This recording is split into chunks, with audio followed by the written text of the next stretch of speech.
Bismillahirrahmanirrahim. Assalamualaikum warahmatullahi wabarakatuh. Baik, kita lanjutkan lagi pertemuan kimia organik 2. Kita masih fokus membahas pada senyawa karbonil ya. Untuk kali ini kita akan melanjutkan ke reaksi pada senyawa karbonil. Baik, sebelum kita mulai, mari kita berdoa terlebih dahulu. Bismillahirrahmanirrahim. Bismillah warahmatullahi wabarakatuh. Baik, kita mulai. Baik, yang pertama reaksi alfa halogenesis senyawa karbonil. Yang disebut sebagai alfa halogenasi berarti kita mau memasukkan halogen ini golongan 7A dalam tabel periodik unsur. Biasanya atom-atom yang dimasukkan ini hanya 3 ya, Cl, Br, dan I ya. Kemudian dari 3 atom ini, senyawa yang biasanya digunakan untuk reaksi adalah Cl2, Br2, I2. Nah, kenapa digunakan Cl2, Br2, I2? Karena tidak ada lagi atom yang memiliki keelektronegatifan yang lebih tinggi ya. Dengan 7A ini yang paling tinggi, paling elektronegatif. Sedangkan yang mau kita masukkan alfa halogenasi, nah itu senyawa yang harus lepas dalam keadaan positif. Yang mau dimasukkan itu bermuatan positif. Kenapa? Karena si C alfa seperti yang kemarin pernah saya jelaskan itu bersifat sebagai nukleofil, penyuka sesuatu yang bermuatan positif atau berparsial positif. Nah, misal Cl2, maka Cl2 itu akan menghasilkan Cl plus dan Cl min. Berbeda dengan HCl gitu ya. Kalau HCl ini tidak bisa digunakan. Kenapa? Karena yang positif pasti H plus dan pasti Cl min. Nah, digunakan Cl2, Br2 atau I2. Karena apa? Karena harus menghasilkan, sekali lagi harus menghasilkan atom halogen yang bermuatan positif. Ya. Ini harus positif. Baik. Contoh di sini ya. Di sini sebuah senyawa karbonil memiliki H alfa direaksikan dengan X2, X itu bisa Cl, bisa Br, bisa I gitu ya. Bisa katalisnya menggunakan asam atau basa. Tentu saja asam kuat atau basa kuat. Maka nanti H alfa akan digantikan dengan halogen. Ini disebut alfa halogenasi. Ya, jadi penggantian atom H alfa oleh atom halogen. Kemudian hasil sampingnya akan menghasilkan HX, ya, asam halida. Oke, contoh acetophenon. Ya, acetophenon ini adalah sebuah keton yang kanan ini ada metil, sini ada fenil, atau biasanya juga disebut fenil metil keton. Oke, di bagian fenil ini tidak memiliki hidrogen alfa. Di sini tidak ada hidrogen alfa. Nah, di sini memiliki 3 buah hidrogen alfa. Kemudian direaksikan 1 banding 1. Jadi 1 mol banding 1 mol gitu ibaratkan dengan Br2. Halogen 2, kemudian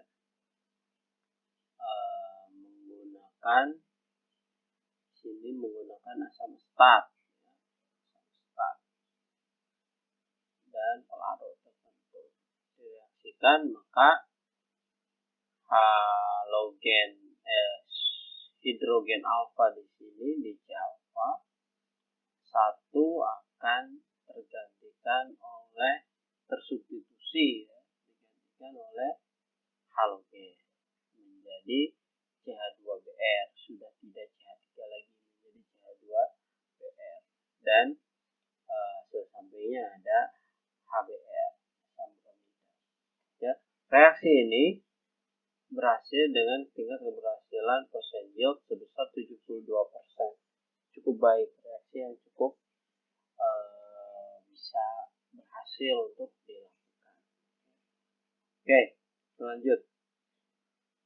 Lalu bagaimana mekanisme dari reaksinya?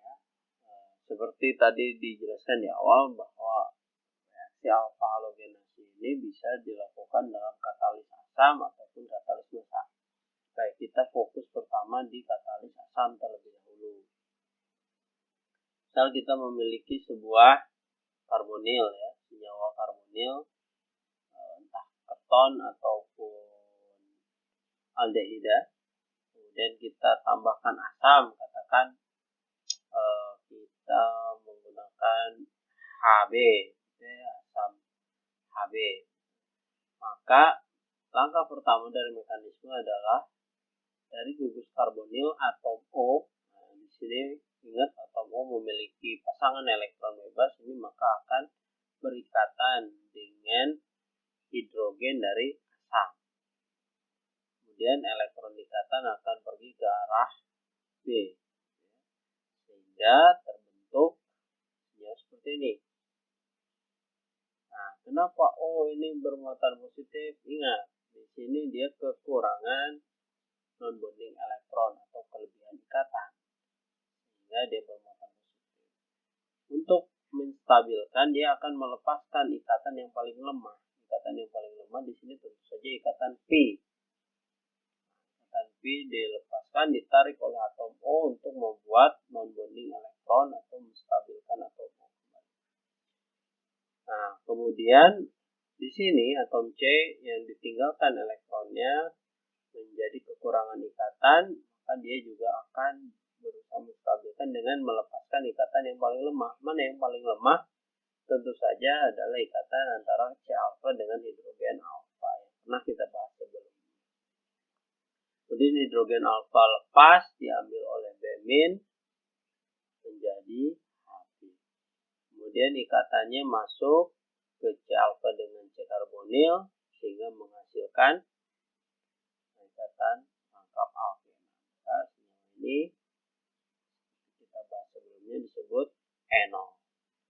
Kemudian masuk ke tahap selanjutnya, mekanisme tahap selanjutnya yaitu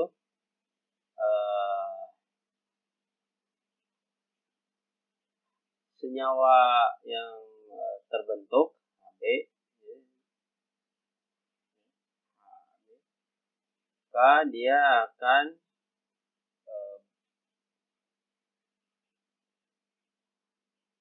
mengambil hidrogen yang ada di O. Kemudian O akan membuat ikatan kembali dengan C karbonil, membentuk ikatan P, kemudian mendesak ikatan P antara C dengan C untuk lepas, kemudian bereaksi dengan halogen yang berparsial positif, sehingga X kembali lepas, membentuk kembali HX.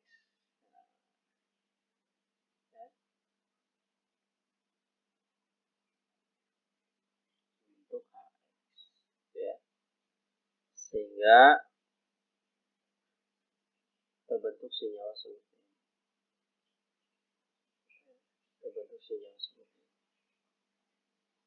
Nah, alkena di sini adalah alkena yang reaktif, ya, unstable, tidak stabil. Maka dia akan cenderung untuk berusaha mengikat, bereaksi ya, mengikat atom halogen yang ada di sini. Itu mekanisme untuk asam. Ingat, kalau asam selalu melewati enol, ada pembentukan enol. Ini kata kuncinya ada di sini. Kata kuncinya ada di sini. Kemudian alkena di sini antara C dengan C. Ya, alkena di sini adalah reaktif. Mudah bereaksi. Baik, kita lanjutkan dengan mekanisme yang basah. Kemudian apabila kita basah, B di sini mungkin O amin gitu ya, amin, atau bisa juga basah Lewis atau apa gitu ya, amin. Maka dia pertama akan menyerang hidrogen alfa, kemudian hidrogen alfa lepas ikatannya dengan C alfa. Itu akan terbentuk ion enolat. Ingat ya, kalau basah seperti yang sudah dijelaskan sebelumnya membentuk ion enolat. Kemudian bisa bertautomerisasi dan lain sebagainya gitu ya. Ini sudah kita bahas sebelumnya. Jadi saya bagian yang ini akan saya skip. Kemudian ion enolat ini, ingat, ion enolat menghasilkan C alfa bersifat nukleofil. Nukleofil ini akan menyerang X2 ya, atau halogen, bereaksi mengikat salah satu halogen, kemudian ikatannya pergi ke halogen yang lain, menghasilkan X- dan X yang terikat di C alfa. Kemudian dari halogen yang hidrogen yang lepas, maka nanti akan terbentuk garam ya, atau bisa juga terbentuk garam dari basanya, atau bisa juga terbentuk HX ya, bisa HX ataupun NaX plus H2O juga bisa. Itu nanti akan lebih jelas di contoh. Oke, kita langsung saja ke contoh. Contoh untuk yang basah ya. Misal CH ya, direaksikan dengan Cl2 menggunakan katalis NaOH ya, dalam pelarut alkohol atau apa ya. Maka mekanismenya yang pertama, NaOH akan berdisosiasi menjadi Na plus OH-, akan bereaksi dengan H alfa, ikatannya pergi ke C alfa. Maka dari sini akan membentuk sebuah enolat, ion enolat, C- COH. Nah, baru dari sini bereaksi dengan Cl. Di sini bereaksi dengan Cl, dan ikatan antara Cl ini akan masuk ke Cl yang satunya. Maka akan membentuk CaCl COH ya. Maka Cl yang ini, Cl yang sudah lepas bisa berikatan dengan Na ya, lepas, plus NaCl plus H2O, atau ini juga bisa bentuknya ya, bisa NaOH plus HCl, sama saja ya. Misalnya kalau yang ini ya tetap saling menetralkan ya, terbentuk NaCl2O ya, tergantung konsentrasi dari basa yang kita gunakan, dan tentu saja tergantung juga pada jumlah mol dari reaktan yang kita gunakan kalau reaksi sampingnya. Yang pasti fokus kita ada di sini, maka terbentuk alfa halogenasi dari senyawa karbonil di sini. Bagaimana si Cl ini bisa masuk ke C alfa. Oke.